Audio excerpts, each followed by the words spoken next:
Najbolj drastična, pa še vedno dokaj klasična napaka je ta, da enostavno varstvo osebnih podatkov odmislijo. Češ, nas se to ne tiče, saj mi nimamo podatkov, ki bi jih kdo želel zlorabiti.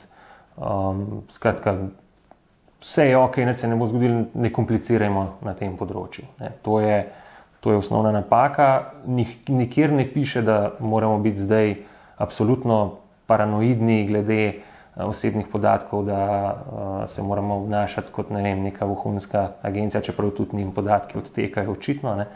Ampak po drugi strani neka popolna brezbrižnost, ignoranca je definitivno napačna pot.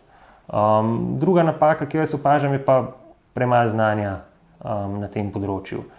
Stvari so relativno resne, relativno zahtevne in še bolj zahtevne bojo postale maja 2018, ko prihaja, kot sem rekel prej, ta nova enotna evropska uredba o varstvu podatkov. Prinaša recimo internega informacijskega pooblaščenca kot obvezno funkcijo v podjetju, ne za vsa podjetja, ampak za verjetno kar lepo število podjetij.